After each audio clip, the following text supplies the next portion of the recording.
So you might be thinking, wintertime in Norway. It's dark and cold, and definitely no time to go diving.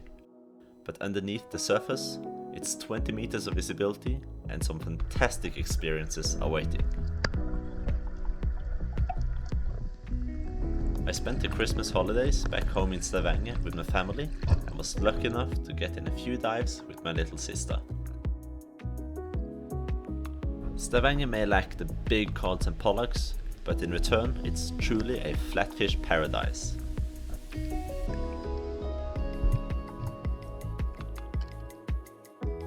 During the winter the fish can become really calm and slow, like this one here, and if you manage to spook one, it might just take you for a little swim.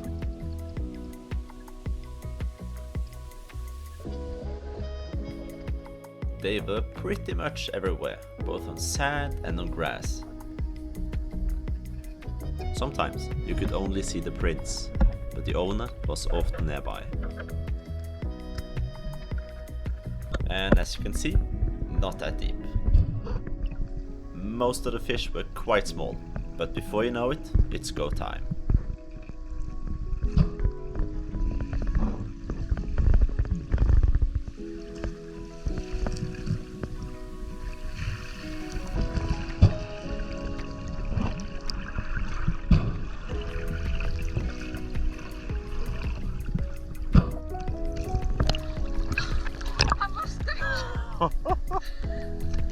Oj!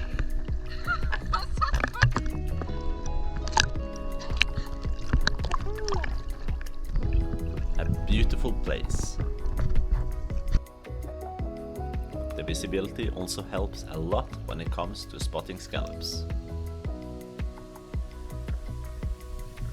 The same goes for trash. Whenever you see it, pick it up.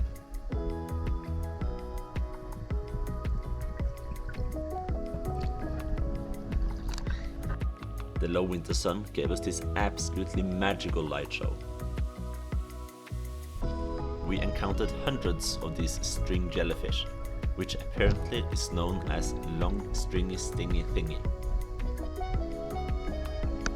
That name may have been nice to know before I asked my sister to swim amongst them for a nice clip. My bad.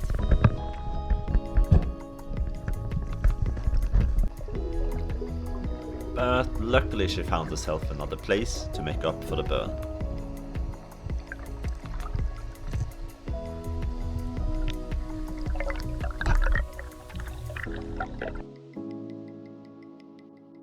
Then it was time to swim back to shore.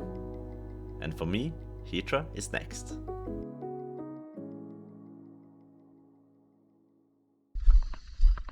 As you can see, it's a bit colder further north.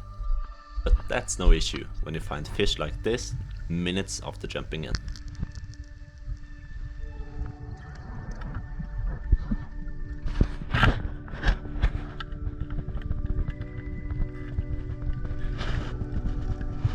Wolffish like this one can grow to be absolutely huge, and they have some scaringly powerful jaws.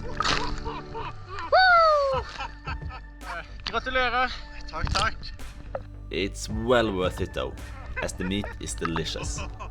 And at 7.5 kilos, it was a new personal best. You really know the visibility is good when you can lay on the surface and spot your buddy shooting cods at 10 meters.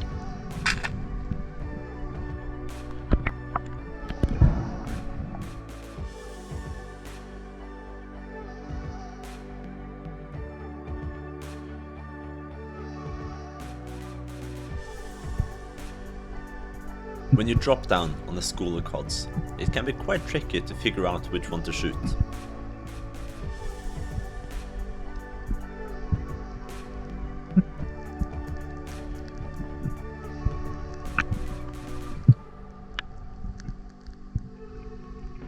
But on my way up, I saw that most of them went under the same rock.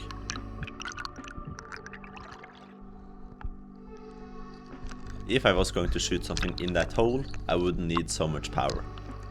So to avoid wrecking my spear, I adjusted the rubber bands.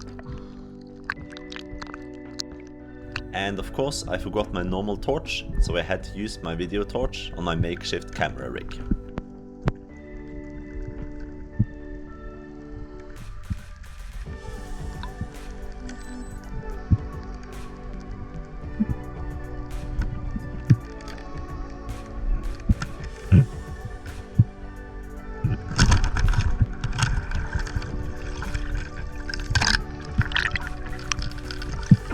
cave was deeper than I thought, and since I wasn't interested in any collateral damage, I went for a stab instead of a shoot.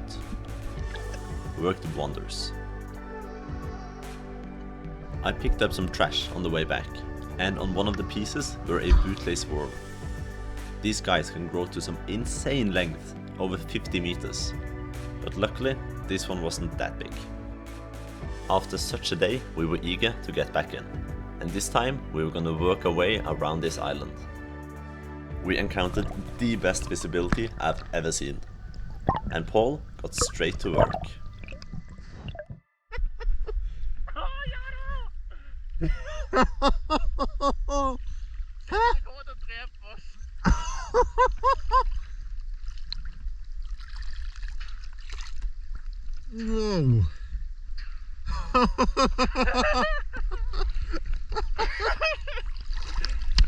Wow.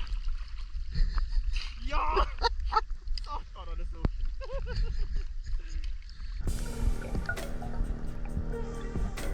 At only 8 meters, this 14.2 kilo beast of a cod decided to check out Paul a bit closer. Needless to say, big mistake.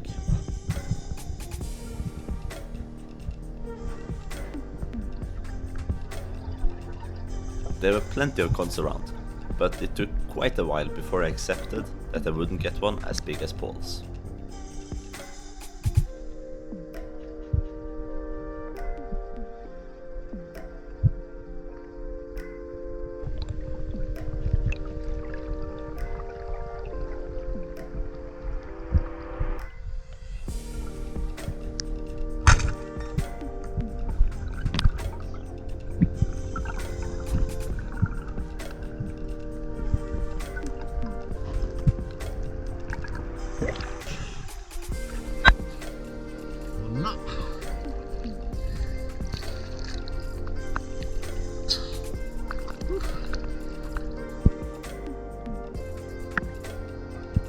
With visibility like this, you could spot fish 20 meters away.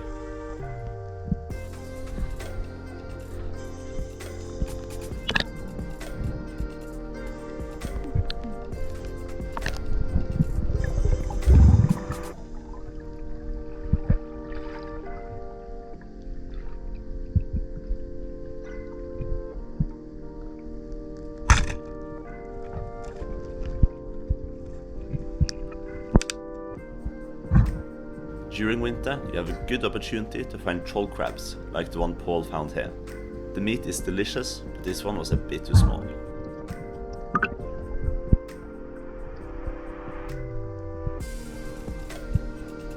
There were also a few pollocks around, but they got to keep on swimming.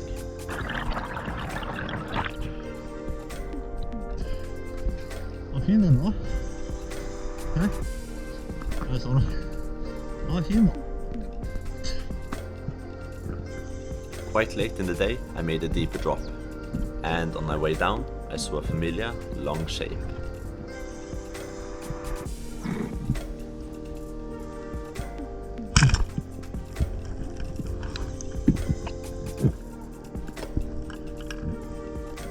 Sadly, it tore off, but I was determined to get it back.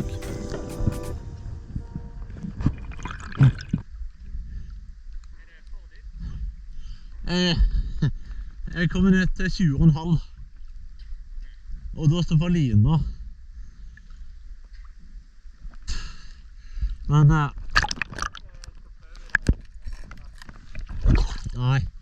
jeg tror jeg skal ta ett forsøk, men da er det veldig fint at du er her.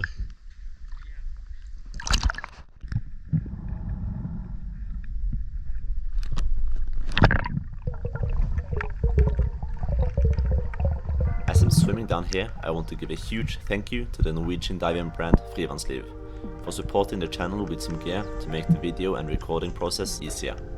Finally, the good old GoPro 5 can be put on the shelf. At over 20 meters, this is deeper than I normally go, and I made sure that my buddy Paul was having my back.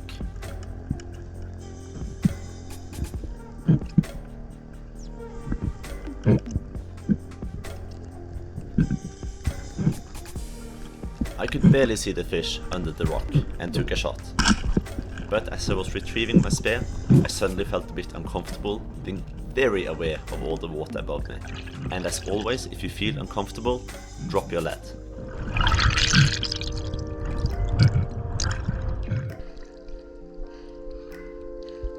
Once I came up, Paul dove down and pulled out the spear. Then it was just to drag the whole thing up.